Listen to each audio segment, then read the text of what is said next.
ನಮಸ್ಕಾರ. ವಿಶ್ವವಾಣಿ ಟಿವಿ ಸ್ಪೆಷಲ್ಗೆ ಸ್ವಾಗತ. ವಕ್ಫ್ ಬೋರ್ಡ್ ಮಂಡಳಿಯನ್ನ ಕಿತ್ತೊಗೆದು ಸನಾತನ ಮಂಡಳಿ ಸ್ಥಾಪನೆಗೆ ಎಲ್ಲ ಹಿಂದೂಗಳು ಒಂದಾಗಬೇಕು ಎಂದು ಮಹಾಮಂಡಳೇಶ್ವರ ಸ್ವಾಮಿ ಹೇಳಿದ್ರೆ, ಮತ್ತೊಂದು ಕಡೆಗೆ ಸನಾತನಿ ಮಂಡಳಿಯು ಧಾರ್ಮಿಕ ಪಂಡಿತರ ನೇತೃತ್ವದಲ್ಲಿ ಆಡಳಿತ ಮಂಡಳಿ ನಡಿಬೇಕು ಅಂತ ಸ್ವಾಮಿ ರಾಘವಾಚಾರ್ಯ ಹೇಳಿದ್ದಾರೆ.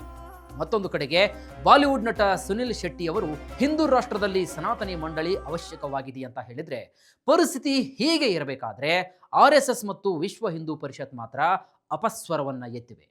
ಹಾಗಾದ್ರೆ ಸನಾತನ ಮಂಡಳಿ ಸ್ಥಾಪನೆಯಲ್ಲಿ ನಿಜಕ್ಕೂ ಅಡ್ಡಿಪಡಿಸಲಾಗ್ತಾ ಇದೆಯಾ? ಇದೇ ಇವತ್ತಿನ ವಿಶೇಷ. ಸನಾತನ ಮಂಡಳಿಗೆ RSS ಅಪಸ್ವರ. ನಾನು ವೀರೇಶ್ ಶಿವಾನಂದ್ ಅಂಬಿ.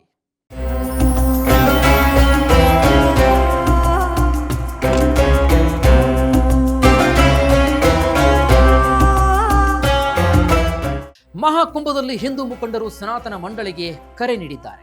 ವಕ್ಫ್ ಬೋರ್ಡ್ ಅನ್ನ ರದ್ದುಗೊಳಿಸುವಂತೆ ನಾವೆಲ್ಲರೂ ಬೃಹತ್ ಪ್ರತಿಭಟನೆಯನ್ನ ಮಾಡಬೇಕು ಹಾಗೂ ಹಿಂದೂ ಧರ್ಮದ ರಾಷ್ಟ್ರದಲ್ಲಿ ಸ್ವತಂತ್ರವಾಗಿ ಹಿಂದೂ ದೇವಾಲಯ ನಿರ್ವಹಣೆಗಾಗಿ ಈ ನಿರ್ವಹಣೆಯನ್ನ ಮಾಡಲು ಒಂದು ವ್ಯವಸ್ಥಿತವಾದಂತಹ ಬೋರ್ಡ್ನ ಅವಶ್ಯಕತೆ ಇದೆ ಅಂತ ತುಂಬಾ ದೊಡ್ಡ ಮಟ್ಟದಲ್ಲಿ ಚರ್ಚೆ ಮತ್ತು ಒತ್ತಾಯಗಳು ಕೂಡ ಕೇಳಿ ಬರ್ತಾ ಇದೆ. ಮಹಾಕುಂಭದಲ್ಲಿ ಕಥಾವಾಚಕ ಬೋಧನೆಯಲ್ಲಿ ದೇವಕಿ ನಂದನ್ ಠಾಕೂರ್ ಅವರ ಶಿಬಿರದಲ್ಲಿ ಆಯೋಜಿಸಲಾದಂತಹ ಸಭೆಯಲ್ಲಿನ ಅಖಂಡ ಭಾರತದ ಪ್ರಮುಖ ಹಿಂದೂ ಧಾರ್ಮಿಕ ಮುಖಂಡರು ಮತ್ತು ಬೋಧಕರ ವಿಭಾಗವು ಸನಾತನ ಮಂಡಳಿ ರಚನೆಗೆ ಮಾಡಬೇಕು ಮತ್ತು ವಕ್ಫ್ ಮಂಡಳಿಯನ್ನ ರದ್ದುಗೊಳಿಸುವಂತೆ ಕರೆ ನೀಡಿದ್ದಾರೆ. ಇನ್ನು ಧರ್ಮ ಸಂಸತ್ನಲ್ಲಿ ಬಿಜೆಪಿ ಸಂಸದೆ ಹೇಮಾ ಮಾಲಿನಿ ಅವರೊಂದಿಗೆ ಕಥಾವಾಚಕ ದೇವಕಿ ನಂದನ್ ಠಾಕೂರ್ ಅವರು ಮಾತುಕತೆಯನ್ನು ನಡೆಸಿದ್ದಾರೆ ಅಂತ ಕೂಡ ಹೇಳಲಾಗಿದೆ. ಹಾಗೂ ಸನಾತನ ಹಿಂದೂ ಮಂಡಳಿ ಕಾಯ್ದೆಯನ್ನ ಕೋರಿ ನಂದನ್ ಠಾಕೂರ್ ಅವರ ಕರಡು ಪ್ರಸ್ತಾವನೆ ಅಂಗೀಕರಿಸಲು ಈ ಸಭೆ ಸಾಕ್ಷಿಯಾಯಿತು ಅಂತ ಕೂಡ ಹೇಳಲಾಗಿದೆ.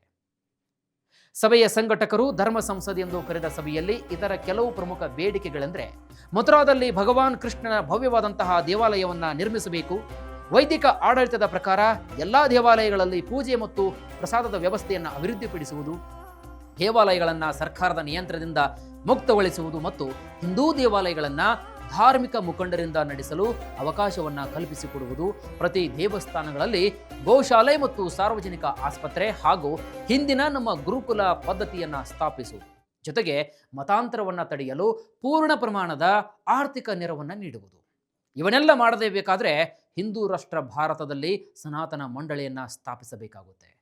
ಒಂದು ವೇಳೆ ಈಗ ನಾವು ಸನಾತನ ಮಂಡಳಿಯನ್ನ ಸ್ಥಾಪಿಸದೆ ಹೋದ್ರೆ ಮುಂದೆ ಭವಿಷ್ಯದಲ್ಲಿ ಇನ್ನೆಂದಿಗೂ ಕೂಡ ನಾವು ಸನಾತನ ಮಂಡಳಿಯನ್ನ ಸ್ಥಾಪನೆ ಮಾಡಲು ಸಾಧ್ಯವಿಲ್ಲ ಅಂತ ಸರ್ವಾನುಮತದಿಂದ ಅಭಿಪ್ರಾಯವನ್ನ ವ್ಯಕ್ತಪಡಿಸಿದ್ದಾರೆ.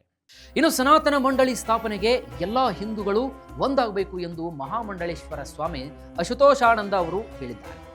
ಇತ್ತ ಸನಾತನಿ ಮಂಡಳಿಯು ಧಾರ್ಮಿಕ ಪಂಡಿತರ ನೇತೃತ್ವದಲ್ಲಿ ಆಡಳಿತ ಮಂಡಳಿ ನಡಿಬೇಕು ಅಂತ ಸ್ವಾಮಿ ರಾಘವಾಚಾರ್ಯ ಹೇಳಿದ್ದಾರೆ. ಮತ್ತೊಂದು ಕಡೆಗೆ ಬಾಲಿವುಡ್ ನಟ ಸುನಿಲ್ ಶೆಟ್ಟಿ ಅವರು ತಮ್ಮ ಸಾಮಾಜಿಕ ಮಾಧ್ಯಮದ ವೇದಿಕೆಯಲ್ಲಿ ವಿಡಿಯೋವೊಂದನ್ನು ಹಂಚಿಕೊಂಡಿದ್ದು, ಸನಾತನ ಮಂಡಳಿಗೆ ಒತ್ತಾಯಿಸುವುದು ಸಭೆಯ ಮುಖ್ಯ ಗುರಿಯಾಗಿದ್ದು, ಸನಾತನ ಹಿಂದೂ ಮಂಡಳಿ ಕಾಯ್ದೆಗೆ ಪ್ರಸ್ತಾವನೆ ಇಡೀ ಭಾರತದಲ್ಲಿ ಈ ಕಾಯ್ದೆ ಅನ್ವಯವಾಗಬೇಕು. ಇನ್ನು ಮಂಡಳಿಯ ಹಿಂದೂ ದೇವಾಲಯ ನ್ಯಾಯಾಲಯಗಳು ಅವುಗಳ ಆಸ್ತಿಗಳು ಮತ್ತು ನಿಧಿಗಳ ಮೇಲ್ವಿಚಾರಣೆಯ ಜವಾಬ್ದಾರಿಯುತವಾದಂತಹ ಸ್ವತಂತ್ರವಾದ ಸಂಸ್ಥೆಯಾಗಿ ಸ್ಥಾಪಿಸಲ್ಪಡುತ್ತದೆ ಅಂತ ಹೇಳಿದ್ದಾರೆ ಸುನಿಲ್ ಶೆಟ್ಟಿ. ಇನ್ನು ಈ ಸನಾತನ ಮಂಡಳಿಯನ್ನ ರಕ್ಷಿಸಲು ಹಲವು ತಜ್ಞರು ಕೂಡ ಹಾಗೂ ಧಾರ್ಮಿಕ ಪಂಡಿತರ ಸಮೂಹವನ್ನೇ ಇದು ಒಳಗೊಂಡಿದೆ. 4 ಪಂಗಡಗಳ 4 ಗುರುಗಳು, 3 ಅಖಾಡಗಳ ಪ್ರಮುಖರು, ಪೋಷಕ ಮಂಡಳಿಯಿಂದ ನಾಮನಿರ್ದೇಶನಗೊಂಡಂತಹ ಒಬ್ಬ ಸದಸ್ಯರು ಮತ್ತು 3 ಪ್ರಮುಖ ಸಾಧುಗಳು, ಕಥಾವಾಚಕರು ಮತ್ತು ಧಾರ್ಮಿಕ ಮುಖಂಡರು ಸೇರಿದಂತೆ ಒಟ್ಟು ಒಂದಲ್ಲ ಎರಡಲ್ಲ 11 ಸದಸ್ಯರೊಂದಿಗೆ ಸನಾತನ ಮಂಡಳಿಯನ್ನ ರಚಿಸಬೇಕು. ಹಾಗೂ ಸಲಹಾ ಮಂಡಳಿಯಲ್ಲಿ ನ್ಯಾಯಾಂಗದಿಂದ 2 ಸದಸ್ಯರು, 2 ನಿವೃತ್ತ ಆಡಳಿತ ಅಧಿಕಾರಿಗಳು, ಮಾಧ್ಯಮದಿಂದ 2 ಸದಸ್ಯರು ಮತ್ತು ಸಾಮಾಜಿಕ ವಲಯದಿಂದ 2 ಸದಸ್ಯರು, ಶಿಕ್ಷಣ ಕ್ಷೇತ್ರದಿಂದ 1 ಸದಸ್ಯರನ್ನ ಹೊಂದಿರುತ್ತಾರೆ ಅಂತ ಮಂಡಳಿಯ ಪ್ರಮುಖರೊಬ್ಬರು ಈ ಮಹತ್ವದ ಮಾಹಿತಿಯನ್ನು ಹಂಚಿಕೊಂಡಿದ್ದಾರೆ. ವೀಕ್ಷಕರೇ, ಇಲ್ಲಿ ಗಮನಿಸಬೇಕಾದಂತಹ ಒಂದು ಪ್ರಮುಖ ಸಂಗತಿ ಏನಪ್ಪಾ ಅಂತಂದ್ರೆ, ವಿಶ್ವ ಹಿಂದೂ ಪರಿಷತ್ ಮತ್ತು ಧಾರ್ಮಿಕ ಮುಖಂಡರ ನಡುವೆ ಒಮ್ಮತದ ಕೊರತೆಯಿಂದಾಗಿ ಸನಾತನ ಮಂಡಳಿ ರಚನೆಯ ಪ್ರಕ್ರಿಯೆಯು ಕೂಡ ವಿಳಂಬವಾಗುತ್ತಲೇ ಇದೆಯಂತೆ. ಹಾಗಾಗಿ ಇದನ್ನು ಪರಿಹರಿಸಲು ಸಂಘಟನೆ ಮತ್ತು ರಾಷ್ಟ್ರೀಯ ಸ್ವಯಂ ಸೇವಕ ಸಂಘದ ಹಿರಿಯ ನಾಯಕರು, ಸಂತರು ಮತ್ತು ಧಾರ್ಮಿಕ ಮುಖಂಡರೊಂದಿಗೆ ಮಾತುಕತೆಯನ್ನ ನಡೆಸಿದ್ದಾರೆ. ಪ್ರಯಾಗ್ರಾಜ್ನಲ್ಲಿ ನಡೆಯುತ್ತಿರುವಂತಹ ಮಹಾಕುಂಭ ಮೇಳದಲ್ಲಿ ನಡೆಯುವ ಸಭೆಗೆ 13 ಅಖಾಡಗಳ ಎಲ್ಲಾ 4 ಶಂಕರಾಚಾರ್ಯರನ್ನ ಕೂಡ ಸಹ ಈ ಒಂದು ಕಾರ್ಯಕ್ರಮಕ್ಕೆ ಆಹ್ವಾನಿಸಲಾಗಿದೆಯಂತೆ. ವಿಶ್ವ ಹಿಂದೂ ಪರಿಷತ್ ಕೇಂದ್ರ ಕಾರ್ಯಕಾರಿ ಸಮಿತಿಯ ಸಭೆ ಮತ್ತು ಸಂತರು ಹಾಗೂ ಧಾರ್ಮಿಕ ಮುಖಂಡರೊಂದಿಗೆ ಸಮಾಲೋಚನೆಗಳು ಸನಾತನ ಮಂಡಳಿಯ ಬಗ್ಗೆ ಸ್ವೀಕರಿಸಿದ ಪ್ರಸ್ತಾಪಗಳ ಮೇಲೆ ಕೇಂದ್ರೀಕರಿಸುವ ನಿರೀಕ್ಷೆ ಇದೆ. ಹಾಗಾಗಿ ವಿಎಚ್ಪಿ ಅಂದರೆ ವಿಶ್ವ ಹಿಂದೂ ಪರಿಷತ್ನ ನಾಯಕರು ಸಲಹೆಗಳು ಮತ್ತು ಅವರ ಅಭಿಪ್ರಾಯಗಳನ್ನು ಸಂಯೋಜಿಸಲು ಧಾರ್ಮಿಕ ಮುಖಂಡರೊಂದಿಗೆ ಹೆಚ್ಚಿನ ಚರ್ಚೆಗಳನ್ನು ನಡೆಸಲಾಗ್ತಾ ಇದೆ ಅಂತ ಮುಖಂಡರೊಬ್ಬರು ಮಾಹಿತಿ ನೀಡಿದ್ದಾರೆ. ಹಾಗಾದರೆ ದೇವಾಲಯಗಳ ಆಡಳಿತದ ಬಗ್ಗೆ ವಿಎಚ್ಪಿಯ ನಿಲುವು ಏನಿದೆ ಅಂತ ನಾವು ನೋಡಿದಾಗ ವಿಶ್ವ ಹಿಂದೂ ಪರಿಷತ್ ಹೇಳುತ್ತೆ, ದೇವಾಲಯಗಳನ್ನು ಸರ್ಕಾರದಿಂದ ನಿಯಂತ್ರಣದಿಂದ ಮುಕ್ತಗೊಳಿಸುವುದು ಅತ್ಯಗತ್ಯ ಅಂತ.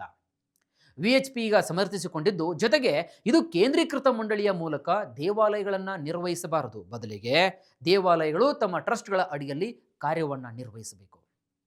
ಸನಾತನ ಧರ್ಮದ ಅಡಿಯಲ್ಲಿ ವಿವಿಧ ಪಂಗಡಗಳು ಮತ್ತು ಸಮುದಾಯಗಳಿಗೆ ಸಂಬಂಧಿಸಿದಂತೆ ದೇವಾಲಯಗಳನ್ನು ಆಯಾ ಸಂಪ್ರದಾಯಗಳ ಅನುಯಾಯಿಗಳು ನಿರ್ವಹಿಸಬೇಕಂತ ವಿಶ್ವ ಹಿಂದೂ ಪರಿಷತ್ ಬಲವಾಗಿ ಒತ್ತಿ ಹೇಳಿದೆ.